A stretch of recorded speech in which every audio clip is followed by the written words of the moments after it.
Pela gentileza, Fábio, um abraço. E estamos recebendo aqui hoje ele que se tornou uma figura nacional, né? Todo mundo acompanhou, eu conheço há muito tempo, né? É o famoso Mamão, né? Ele é candidato a deputado federal pelo PT. Bom dia, Mamão. Tudo bem, Mamão? Bom dia, Benhur. Bom dia, Carmen. Bom dia. Marcos, é um prazer enorme estar aqui e sendo sabatinado por uma pessoa que há 20 anos atrás concorreu a deputado federal com o mesmo número do que eu. Eu era, nesse período, eu era garçom da Assembleia Legislativa. Olha só. E servia o Benhur, os outros deputados da bancada, então, do PT. E a gente, em 95, eu me filiei ao PT, um ano antes do Benhur ser candidato a vice a prefeito de Campo Grande. Mas não atendia só a bancada do PT, não? Não, atendia todos os deputados. Tá. É porque a bancada do PT ficava num corredor só, né? Aham. Então eu acabava atendendo todos os deputados, que eram o Benhur, o Prego e o Zeca. Tá certo. Nossa, o Benhur que abriu aí falando do Mamão é claro, o nome dele é Ilmar Renato Fonseca, advogado, aqui do Mato Grosso do Sul, todos conhecem como Mamão. Eu às vezes até esqueço o nome dele, que é... Aliás, acho que até ele, né? Eu, particularmente, por exemplo, eu me conheci primeiro como Mamão. Porque De onde que veio esse apelido? o meu irmão não sabia me chamar de irmão. Quando eu nasci, me chamava lá meu mamão, meu mamão, meu mamão, meu mamão, e pegou. Então depois, acho que eu só fui descobrir o meu nome quando eu fui pra escola. Mamão, Oi. deixa eu já aproveitar. Você ficou nacionalmente conhecido depois de participar do BBB, do Big Sim. Brother Brasil. E você trouxe uma discussão política muito forte já dentro do próprio programa, que foi uma vitrine excepcional. É uma vitrine excepcional para qualquer pessoa. E a discussão da política, e você sempre manifestou um posicionamento muito firme, muito consciente, né? Você acabou de dizer que foi garçom na Assembleia Legislativa e tem uma trajetória muito embrenhada na política, né? 20 anos depois de ter sido garçom, né, nesse ambiente político, o que te leva... fora essa paixão que você tem pela política, o que te leva a efetivamente pleitear uma cadeira no Congresso Nacional, na Câmara dos Deputados? O que te move efetivamente? Antes de tudo, acreditar que a política é a única saída para os nossos problemas sociais. Nossos problemas de sociedade, nossos problemas do dia a dia, a saída é pela política. Não há outro tipo de saída. Segundo, porque eu esperei há muito tempo e venho me preparando há muito tempo, mas especialmente me preparar no sentido da capacidade de poder intervir na sociedade. Eu acho que isso é o mais importante. A participação do Big Brother, falar nisso, eu queria mandar um feliz aniversário pro meu filho, que hoje está completando 15 anos. Parabéns. E foi ele que me convence aí no Big Brother justamente para isso, para que ele fala assim para mim, pai, estava cozinhando que eu amo cozinhar, estava cozinhando no Drama, que é um bar LGBT, um bar com uma capacidade cultural de intervir na sociedade aqui em Campo Grande. E uma pena que fechou. E ele fala, pai, você quer se candidatar? Se você não ganhar 1,5 milhão, pelo menos você vai ser conhecido na sociedade. E você vai poder se candidatar em pé de igualdade com muita gente que é conhecido. Foi isso que te motivou a ir para o programa? Ele me abre a cabeça, né? Eu falo, olha, é um bom espaço para a gente debater narrativas dentro da perspectiva do que a gente estava passando em 2017. E a gente vai para lá. Mas eu acho que o mais importante de tudo é a gente colocar o nome à disposição e dizer para a sociedade que nós temos princípios. O primeiro princípio é tentar se eleger sem comprando voto e sem contratar cabos eleitorais indiscriminadamente.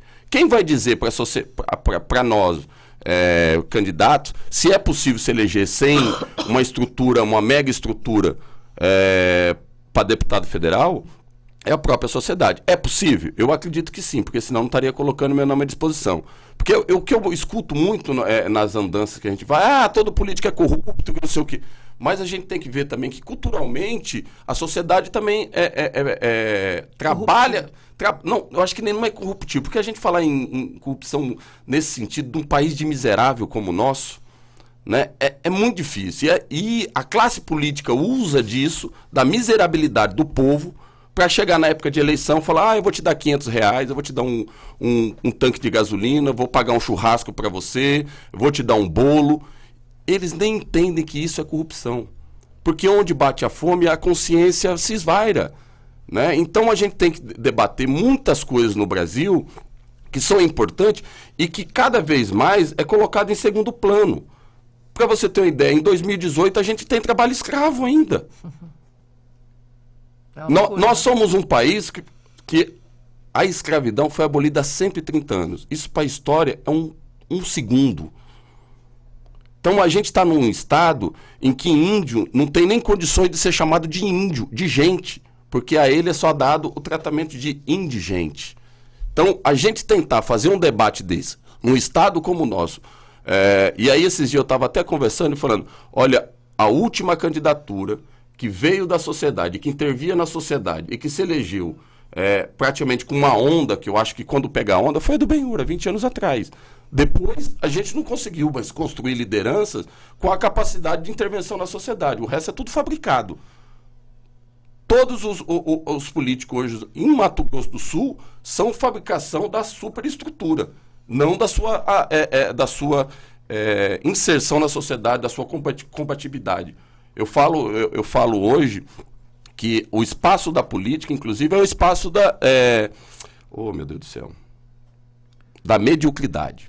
Os medíocres hoje estão se elegendo em detrimento das pessoas que querem debater Brasil. Por quê? Porque eles têm grana. Então, hoje a eleição virou um comércio. Então, por isso que o mandato vira um comércio. As pessoas não vão defender o direito. Por exemplo, eu vou defender o direito da demarcação de terras indígenas. Aí pega um candidato, vou falar por exemplo, que é candidato aí, um Beto Pereira da vida. Ele vai defender os direitos dos índios ou dos fazendeiros? Dos fazendeiros, porque provavelmente vai ser as pessoas que vão apoiá-lo. Então, isso é uma lógica extremamente nociva à sociedade. Mas não faz parte da democracia esse debate? Eu acho que faz parte da democracia. O problema é as formas de financiamento disso. Certo. Você né? questiona a forma de financiamento. Formas de financiamento. Mamão, que... deixa eu te interromper. Tá. Nessa questão da indígena aqui no Mato Grosso do Sul, é uma questão séria. Como é que você pretende ser um deputado federal? Funcionar como um mediador desses conflitos? Porque, vamos pegar o caso do Mato Grosso do Sul. Você tem caso de invasão de terras indígenas, mas você também tem caso de pessoas... Retomada. Não estou dizendo dos índios, estou dizendo de proprietários que invadiram terras indígenas. O caso da reserva dos Caduel. Mas ao mesmo tempo também você tem casos de pessoas que receberam o título de boa-fé, pessoas que há mais de 100 anos ocupam terras, e que... Como é que você acha que vai funcionar como... ser um deputado federal? Você é capaz de sentar na mesa com as partes envolvidas e buscar uma solução que respeite quem adquiriu a terra de boa fé, ao mesmo tempo também as terras tradicionalmente ocupadas pelos índios? Você acha que há margem para fazer um grande acordo em torno disso daí? Ou você acha que o enfrentamento vai... Eu acho que sim. Eu acho que sim. Por isso que tem que ter parlamentares eleitos comprometidos com essa causa. Porque... a gente sabe como funciona a administração pública, Benhur. Você foi deputado por 2 mandatos. O que move a administração pública é o orçamento público. Para ter demarcação de terra, colocar um espaço para discussão, antes de tudo a gente tem que ter orçamento.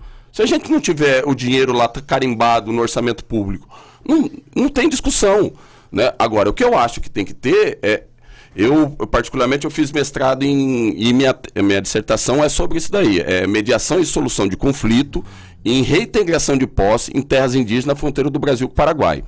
E, inclusive, eu fazia mestrado comigo um coronel da PM, que sempre era chamado o coronel Macilon, Silva Neto. Ele começou a me chamar para poder ajudar na mediação. Eu falava assim, olha, o que eu posso ir lá fazer... é ajudar, porque eu acho que a gente tem um problema muito sério e que eu quero discutir muito, que é a questão da reforma do judiciário, Benhur. Quero meter o dedo na ferida desses caras. Porque, ao meu ver, o Poder Judiciário saiu o anuário da Justiça há um pouco tempo atrás. A taxa de eficiência da Justiça é de 37%. Isso é eficiência ou é ineficiência? Depende do ponto de vista, é ineficiente. É caro, é moroso e é ineficiente. E... eles estão nadando nos seus privilégios e diz que quem vive de privilégio é quem é eleito pelo povo. Eles ganham mais do que o teto constitucional, tem auxílio educação, auxílio moradia, auxílio transporte, auxílio não sei o quê, auxílio babá, e assim vai e o povo vai pagando. Agora, o juiz, quando ele decreta a reintegração de posse, ele não sabe nem quais condições que os índios ou sem terra ou sem teto está. Ele pega o papel lá E aí ele olha e fala assim, defiro medida liminar a reintegração de posse. Sabe quem que vai cumprir a reintegração de posse? Os bobinhos da Polícia Civil, da Polícia Militar e da Polícia Federal. E aí, se acontece qualquer coisa, quem é responsabilizado? O juiz que determinou a reintegração de posse ou o cara que está na ponta que, desculpe o termo, é um miserável também, porque um trabalhador ganha no máximo, um PM ganha no máximo R$5.000. O juiz está ganhando 30. E ele decide sobre a vida de pessoas e a Polícia Militar tem que ir lá e cumprir. Eu discutia com o Silva Neto. Silva Neto, nós temos que começar a discutir dentro da corporação da PM a desobediência civil. Esses caras acham que tem piada de corredor que a gente fala, o promotor acha que é Deus, o juiz tem certeza. E a gente tem que começar, esses caras têm que sair dos seus gabinetes para conhecer a realidade local, conhecer a miserabilidade dos povos indígenas. Mamão, mudando um pouco a pauta, a questão de comportamento. Você como candidato, que tipo de debate você quer levar em torno de questões comportamentais? Por exemplo, vou colocar alguns temas que vai ter opinião. A questão do debate em torno das drogas, tua visão. A questão ligado ao aborto, que está um debate que o Supremo está discutindo. Sim. A questão ligada à união homoafetiva, enfim, questões comportamentais que no Brasil de hoje divide muitas opiniões. E a Carmen falou, da democracia. Sim, a democracia. sim. Acho que é até legal você tocar nesses temas, porque são temas espinhosos e chega em época de eleição, as pessoas fogem. Mas que são, por exemplo, a questão da legalização das drogas. Eu acho que é de fundamental importância. Se vai legalizar ou não, é uma coisa, mas nós temos que usar esse momento da história para debater isso. Porque, olha só, no Brasil, muita gente é eleita do narcotráfico. Isso é uma coisa certa. E não sou eu que estou dizendo, não. É Fernando Henrique Cardoso que diz isso, vários estudiosos que vêm fazendo essas pesquisas há 30, 40 anos. É uma guerra que a gente nunca vai vencer. Há 50 anos a gente luta contra o tráfico de droga e assim, criminalizando o usuário. Né? Eu acho que o primeiro ponto, se a gente conseguir, dentro desse processo democrático, tirar a discussão de legalização das drogas da questão da segurança pública, colocar para a saúde pública, a gente já tem uma vitória. Né? Se vai legalizar ou não é outra coisa. Eu, particularmente, eu sou a favor, né? Porque você tira pelo menos a porta de entrada do usuário com o traficante. Vamos começar pela maconha. Né? Depois a gente vai criando um mecanismo para que a gente possa chegar às outras drogas. Eu acho que o Estado ele tem que intervir muito pouco na vida privada do cidadão. Muito pouco. Né? Por exemplo, você vai perguntar para mim, você é a favor do aborto? Eu vou falar que não, mas eu sou a favor da mulher ter o direito de decidir se ela quer ser mãe ou não quer ser mãe. Isso porque eu não posso dizer como homem, dizer, eu sou a favor do aborto, eu não vou carregar a criança no meu ventre. Né? E quantos abortos paternos é feito no Brasil? Hoje, no Brasil, a grande maioria das casas são chefiadas por mãe solteira. A minha casa é uma delas. Minha mãe é viúva 2 vezes. Viúva do meu pai, que se suicidou quando eu tinha 6 anos, e viúva do pai da minha irmã, que abandonou ela quando minha irmã tinha 6 anos. Então é um aborto paterno. E aí vai criminalizar só a mulher dela não ter o direito de escolher? Aí entra no campo da moral. Aí entra no campo da moral, os cristãos vão dizer, eu sou cristão, mas vou falar, isso não é um problema meu, isso é um problema com o juiz. Quem é o juiz? É Deus. Na hora que chegar lá, a pessoa foi lá, fez o aborto, não sei o quê, chega na hora do julgamento com Deus, é ela e Deus, eu não tenho que me envolver com isso. Né? Então a gente tem que tirar essas coisas, trabalhar muito sutilmente com a relação da moral. O brasileiro é muito moralista.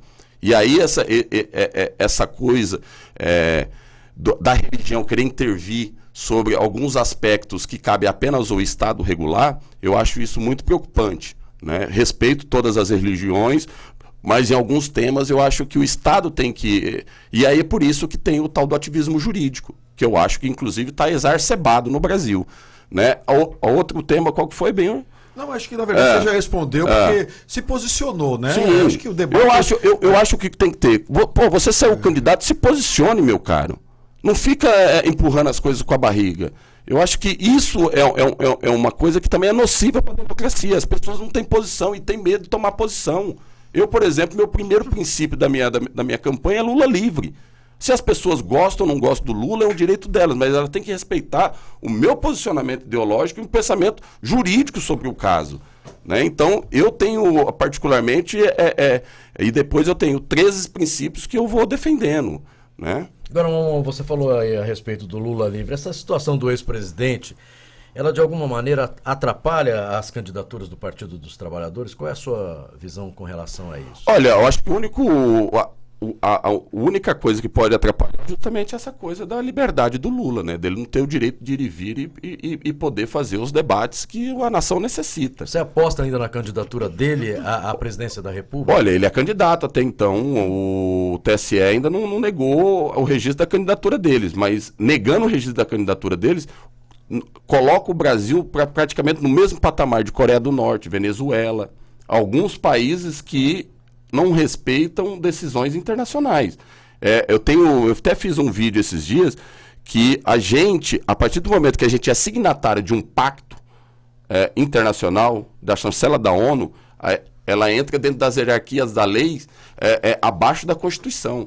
Então, a gente tem que tomar muito cuidado com esses extremos. O Benhur é professor de Direito Constitucional, de Direitos Humanos, ele sabe muito bem disso. Nesse tópico nós temos uma discordância, mas não vale a Sim, pena, que tem tudo pouco bem, tempo, porque na verdade, aí no caso do Comitê da ONU, não é uma decisão judicial. É uma recomendação. É uma recomendação, mas tem outro patamar. Sim. Mas debate jurídico, acadêmico, mas eu acho que a gente tem que fazer. Claro. Você que ligou o rádio nesse momento, eu estou entrevistando ex-BBB, candidato a deputado federal. Mamão, até porque as pessoas ficam curiosas, né? Essa tua experiência, como é que foi quando te ligaram pra te informar que você ia pro BBB? E qual que é o saldo que você tem dessa tua experiência lá? Você ficou quanto tempo você ficou no Fiquei BBB? 74 dias confinado na casa e 9 dias confinado no quarto de hotel. Pra tua vida. Pra tua vida. As pessoas não sabem, muitas vezes sabem, você é advogado, é mestre em direito. Agora só falta entregar a dissertação, né? Os créditos estão cumpridos e eu preciso entregar a dissertação. Gastronomia, enfim. Mas conta pra gente, pra gente poder fechar também. Antes de tudo, eu acho que o BBB serviu pra mim defender meus posicionamentos políticos. Óbvio, para me divertir, para as pessoas conhecerem o Mamão na sua intimidade. Isso é o legal.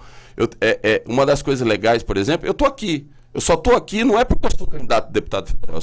Eu tô aqui porque eu só me tornei uma figura pública. Eu sou seu amigo há quantos anos?